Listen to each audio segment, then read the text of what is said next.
Hey everybody, this is the Coffee of the Geek program. This is April 2018, and if I were to show you outside my window, we would still have snow. So long winter here in Western New York.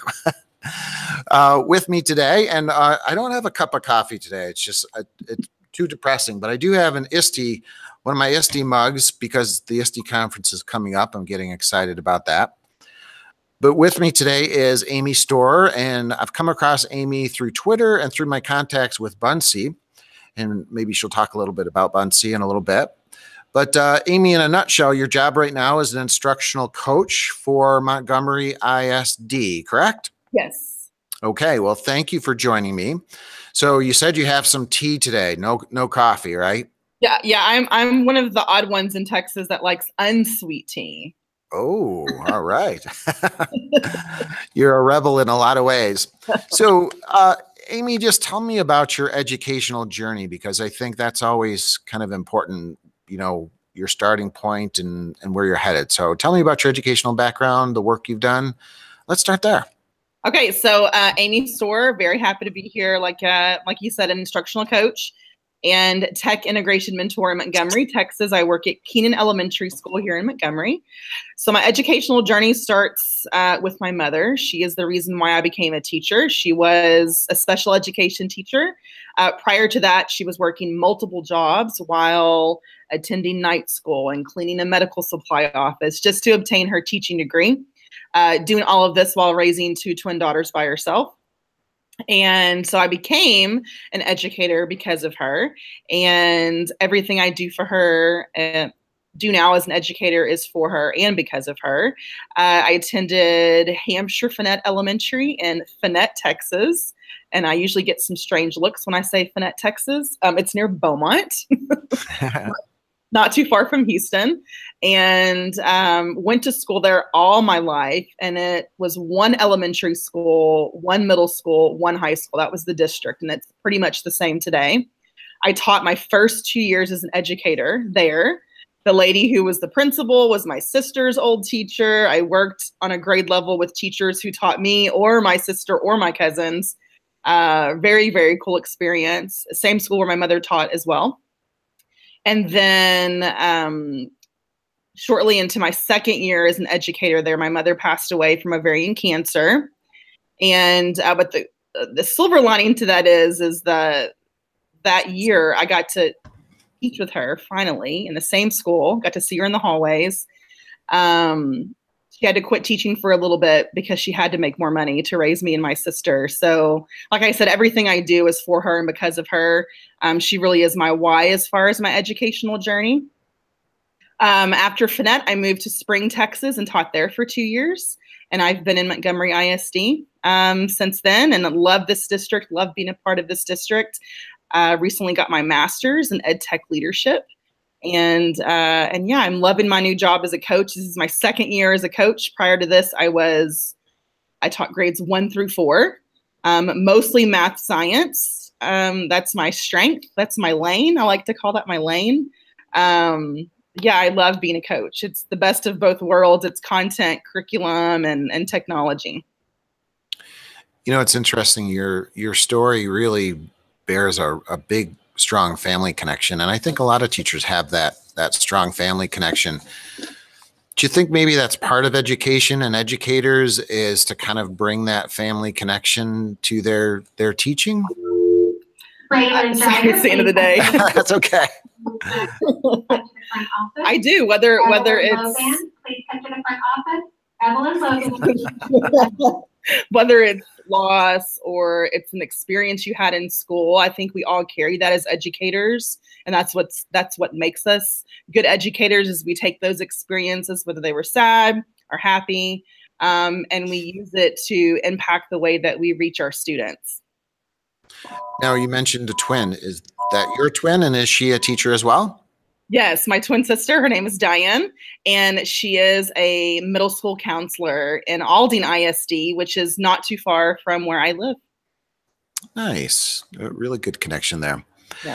So tell me about what you're working on now. Tell me some of the projects you've worked on. I said we were connected a little bit through Bunsey, the Bunsey folks. I see you have a Facebook, Instagram presence, Twitter, of course.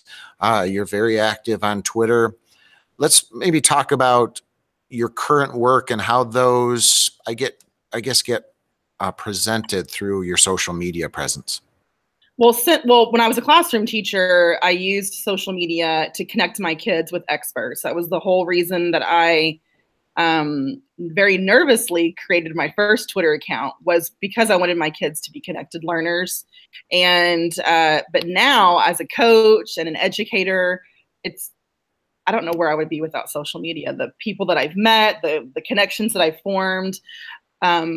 You can pick up your phone at any point of the day and you can box somebody, or you can tweet to someone and get instant feedback. And as an instructional coach, one of my goals this year was to transform professional development on my campus to make it more than just the traditional sit and get. And so reaching out on Twitter, Facebook, Instagram, I read a book called The 4 O'Clock Faculty, and I joined a Voxer group for that book. And that whole group has just impacted me as an educator. And a lot of the ideas that I've been doing since Christmas are because of them and because of his book. And I know that wouldn't be the case if I wasn't on social media. Yeah, I just interviewed Rich a couple months ago. So Nice. Yeah. Great guy. Yeah, really good stuff. Yeah. Tell me about maybe some of your favorite tools you like using, Bunsey maybe being one of them, but what are some of your go-to resources for education, for technology and education? Bunsey's pretty high up there as far as a tool that I use. I mean, I just used it today to create a graphic.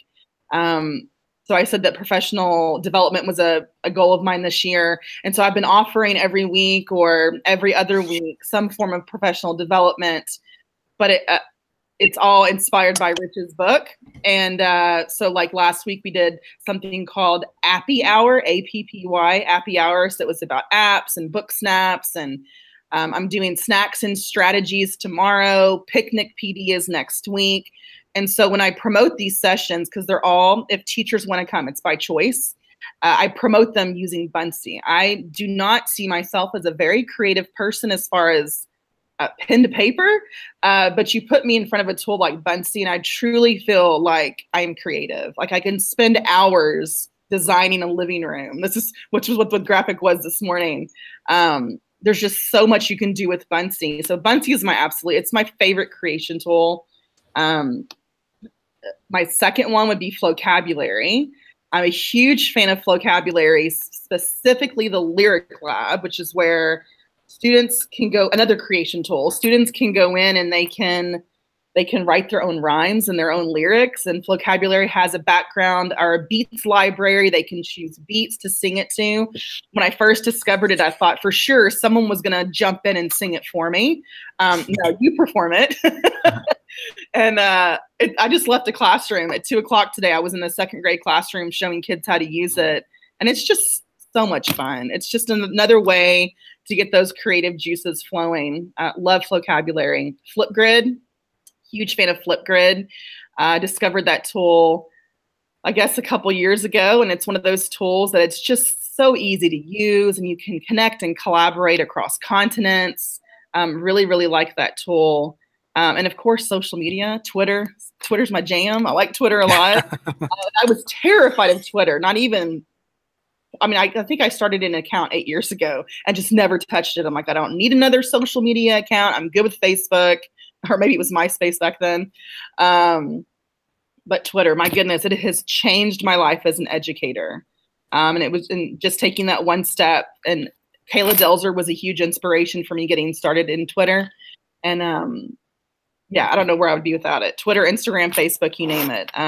But for sure, Bunsey, Flocab, Flipgrid, Discovery Education. I've been praising them a lot lately. They have a section on their website called Spotlight on Strategies. Very good high impact teaching strategies. But yeah, those are some of my favorites right now.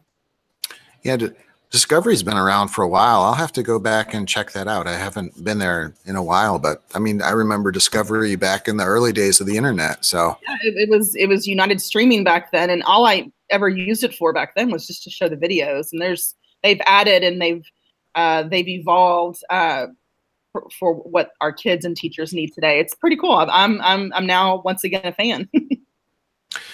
So let's combine maybe a couple of elements of what you just said, because you're talking, and I experience it as well when I work with teachers. And again, from a personal experience, I understood exactly what you were saying about Twitter. As a matter of fact, my first Twitter handle was just my avatar name that I created. So it wasn't really very personal to me because, like you said, I was very nervous about it. Like, oh no, someone's going to find me, and connect with me. And now I'm like, wow, connect. So how do you, as in your role as a coach, kind of break the ice with teachers to get them using, some very, creative and, kind of forward technologies, and also kind of ease the kind of fear factor? Mm-hmm. Well, specifically with social media, in our district, we really do encourage all teachers to have some form of social media, whether it's Facebook, Instagram, or Twitter. And you don't have to do all three, just choose one. And a lot of teachers choose Instagram and Facebook, and Twitter. Twitter is another one, but it's not as, I guess, popular, because I get it. I was fearful too. But I think I always encourage my teachers, choose one. And it's never about me. Like, I love Bunsey, I love FlowCab, I promote them often, but it's never about me and what I like. It's about what the teachers want to do and what tool can we use to elevate and enhance that learning experience. So it's always about them. It's never about me. I was recently on a podcast, Gabriel Carrillo, EdTech Bites, and he said something that has stuck with me ever since. He's like, I would never go into someone's house and rearrange their furniture. And that's the same thing with instructional coaching. I would never go into your classroom and rearrange what you're doing. I will empower you to find other ways to deliver that message, but I would never go in and change anything about your class. So yeah, when it comes to picking any type of technology tool, creation tool, social media platform, choose one, get really comfortable at it. And, I always encourage teachers, especially if they're on Twitter, jump into a Twitter chat and just watch, just lurk. The first year of your life on Twitter, just lurk. And there's so much you can learn about it. There's so many things you can take away. It's free professional development, first of all. I wish I could earn some hours for the amount of time that I spend on Twitter and Instagram and Facebook. But yeah, like I said, I always just encourage teachers, just choose one. I'm going to show you all kinds. I'll give you all kinds of tools for your toolbox. But you as a teacher, you pick the best one, the best fit for you, the best fit for your kids. And then we can work together from there. That's a great way to put it, is, not rearranging the furniture in the house. I like that. I'm going to take that one. So I see on your bio here, you hold 2 Teacher of the Year distinctions in 2015 and top 4 finalists for HEB's Excellence. Can you tell a little bit about your awards? Yeah, awesome. I'm very honored. When I was in Spring ISD, my first year there, I was the Campus Teacher of the Year. I moved to Montgomery. My first or second year in Montgomery, I was Teacher of the Year for our campus. And while I was at that same campus, someone had nominated me for HEB's Excellence in Education. And when that happens, HEB sends you this formal invitation to apply. You have to write essays, different things like that. And then that goes through to HEB, and they choose semifinalists and finalists. So one year I was nominated and I got a semifinalist honor, and that was like an HEB gift card to go grocery shopping. And then the next year when I was nominated again, I made top 4, which is where HEB shows up to your school unannounced with a camera crew and everything, and surprises you and awards you and your school with a check. And then you get to go to the awards banquet with the chance to win another check for you and your school. And so we were invited to go to Austin. I got to bring my sister and my principal with me, and their significant others. Sir Ken Robinson was there. He was the speaker. And it was such a fantastic experience. One of the best experiences I've gone through as an educator, and getting to experience that with my family and my friends was pretty awesome. Wow, that's great. And it's got to feel good that, just have that feedback and appreciation. Yeah, for sure. All right. Well, we're going to do the Speed Geek questions here. So I'm going to bring those up on my screen.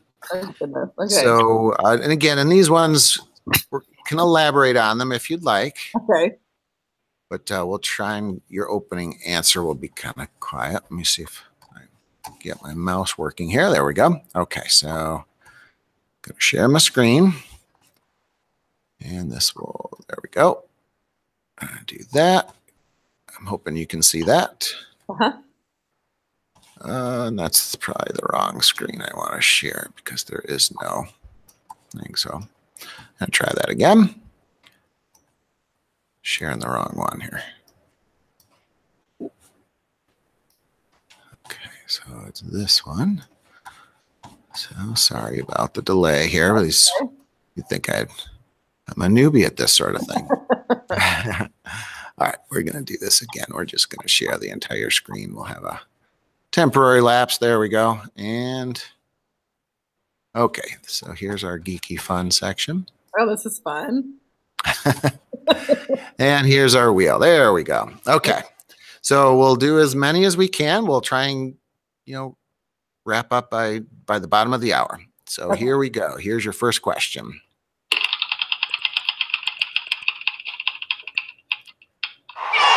Oh, sorry about the noise. We'll have to turn that volume down on that. So besides students, who or what inspires you? And I think I may know a little bit of the answer for this one. I think you might too. So my mom, of course, like I shared earlier, she single mom for a very good chunk of our life with her and did everything she could to support us and to raise us as well as she could under the circumstances that we were under. And everything I do, every single thing I do is for her and because of her. Since she has passed, my twin sister had a daughter and her name is Nancy, which is our mom's name. So Nancy is also a really big inspiration of mine now, little Nancy. She looks just like my sister and I when we were twins and, or we were little. So yeah, so Mama Nancy and little Nancy are some inspirations of mine. Awesome. Okay, so here goes our next one. Okay, remove that question. Turn the volume down a little bit. Okay, I like this one. Favorite way to unplug from tech? Oh, this is a good one. Okay. Rock concerts. Oh, okay. I'm going, for example, I'm going to go see the Foo Fighters this Thursday in the Woodlands. But I'm a huge, huge fan of rock music. And so anytime that I get to attend a concert is a good way to unplug. I've kind of rediscovered the Foo Fighters just recently. It's funny you say that because they've got some really great tunes that it's kind of one of those things I've always heard them, but never kind of put them together and that. So good choice. I'm going to have to keep listening to them and have fun at that concert. That's probably going to be a great one. Okay. So here goes our next one. What's your favorite tablet? Favorite tablet. Okay, so it was my Kindle Fire, but my Kindle Fire no longer works. So my favorite tablet is anything Apple. So iPad, iPhone. I don't have an iPad. I do have an iPhone. I'm on that quite a bit, and I have a MacBook Air. Our school uses Samsung tablets, and those are good tablets too. But I really, really loved my Kindle Fire. Can I ask you about the Kindle Fire? Did you use that educationally with kids? No, that was my personal one. But when I was in the classroom, my last campus, the kids were allowed to bring their devices from home. And that was a pretty popular one that kids brought. Most of them had Kindles or mini iPads or even, what was that called? There was one that not a Roku. It was like a kid-friendly tablet you could buy off Amazon, and it was only for educational apps and things like that. Yeah, I saw quite a bit of kids that would bring the Kindle Fires in. It doesn't have as many apps to choose from as the Apple Store, or the iTunes store. But yeah, it was one that was brought often. Okay. Yeah, I may have to tap into your expertise on that. I have a school that has some kindergarten teachers, and they gave them a kind of small set of Kindles. I'm wondering how to help them utilize those best. For, I think I'm sure you could do audiobooks on it, and they could do for their listening center. Maybe a good option for that too. Right. Okay. Good idea. Thank you. Okay. Here comes our next one. Okay, this is a good one. What's your favorite app? Okay, so I'm going to give you my favorite app of right now, one that I just discovered, and it is called Story Dice. And so what you do with the app is, it reminds me a little bit of story cubes. You can buy them. They come in little pouches, and you roll the cubes, and it allows the kids to generate a story based on the images on the cubes. But there's this app called Story Dice, where when you open up the app, when it opens, you shake the phone, and it has Story Dice within there. I don't know if I'll just be able to see it, but I'll try. So it's got dice like this. Oh, okay. See it? Yep. Whoop. Sorry. Take your phone, and the dice is going to spin, or the dice is going to roll. And then it has different things on the dice, like a bear, a cow, a rocket ship. But if the kid touches the dice, it'll show the actual object in action. So it shows the rocket ship flying. It shows the head of the mouse.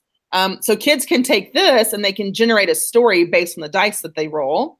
But I thought that was a pretty cool digital version of, I think it's called Rory's Story Cubes. That I have in my room, and those are also very much worth the money. But that's, I want to say that may have been a free app or a relatively cheap one. Nice. That's a great idea. I'm going to have to check that one out. Very cool. Okay, let's at least squeeze in one more here. Okay, what's a good tech trend to watch for? What are you looking for the future? Oh, I got to say, VR, AR, mixed reality. I have a good friend, Jamie Donnelly, who I think she has a book coming out this week, and she talks about AR, VR, and it's fascinating stuff. I guess the furthest I've gotten in that topic is cardboard glasses and Discovery VR and things like that. But she's been presenting on the Merge Cube and all kinds of stuff. So that is something I am keeping my eye on for sure. Yeah, I agree. That seems to be where things are heading, and it's still really in its infancy. So it's kind of exciting to see where it's going to end up. Yeah, I went to Leslie Fisher did a presentation. I don't know if it was TCA or FETC, and I don't even know if this app is out yet, but it put a real life-size Abraham Lincoln next to you on stage. You could see him in his top hat, and you could see how tall he was compared to you. And the company that does AR flashcards was supposed to release that President's Day, I guess. I thought that was pretty neat. Yeah, Leslie Fisher is really good speaker. She gives a lot of really cool new tools. Yeah. So I really liked her. I've seen her speak, and I had a chance to interview her as well. So nice. Cool person. Yeah. All right, let's go with one more here.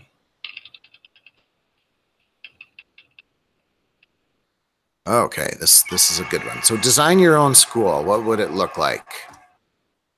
Okay. Unlimited budget. Unlimited budget. 1-to-1. 1-to-1 for sure. Flexible seating. I almost would like the kids to be in the design creation of the classroom. So white walls. I'm using Capel ISD, Lee Elementary and Capel ISD is kind of my inspiration. But they don't have any decorations up on their walls. The kids are the ones that add to the walls throughout the year. It's like chalkboard paint walls, or dry erase marker walls, and they're covered in anchor charts when the teachers add them. All kinds of cool forms of seating, whether it's stools, or yoga mats, standing tables, For sure, one-to-one for equity for the kids, and that gives them the opportunity to take those devices home. No homework. That would be a big rule in my school. No reading levels either. No reading levels. Gosh, I could go on. You know, Bunsy. I would use Bunsy to design my classroom. They have a bunch of stickers and animations you can add to design your room. Might get the kids to do that too. They can design the room. Yeah, flexible seating, one-to-one, teacher voice and choice when it comes to curriculum and content, student voice and choice when it comes to creation. Like I said, no homework. Yeah. Oh, I could probably dream about this for a while. I know it is nice. And I do like the term student voice and choice and teacher voice and choice. I haven't heard that one. It has a nice ring to it. Good. Do you find, I don't want to get too deep into the weeds here on this one. Do you find Texas is, or, you know, maybe your county or school, a place where teacher voice and choice and student voice and choice are welcomed? I do. Yes. I think more, as time goes on, well, I'm hoping it just becomes the norm that we are reaching out to our teachers to ask them, and same thing with our students, that we're not just giving them all the exact same experience. And that goes for our teachers too. As an instructional coach, I want to make sure whatever I'm offering my teachers is job embedded and it's meaningful to them. So I think across the board, our teachers and our students all deserve to have some say, not some, but a pretty big say, in what takes place in our school building. And our kids' voices should be the loudest in the classroom. They really, really should be. So yeah, my district, fantastic about it. I think more and more schools are jumping on board with, you know, our biggest stakeholders in our districts are our kids and our teachers and the community. But for sure, the kids, they should definitely have a say. And because it's their education, not ours. End of the day, it's not my education. It's not the teachers. It's the kids. So they should have a say in how that education goes. Great. What a great way to end the segment here. So, Amy, thank you so much for your time and thanks for your inspiration. And we'll keep following you on Twitter. Any chance you're going to the ISD conference this year? Fingers crossed. All right. Well, I'll keep my fingers crossed too and hope to see you there. Me too. Yes. Thank you so much. All right. Fun. Great. Thank you so much.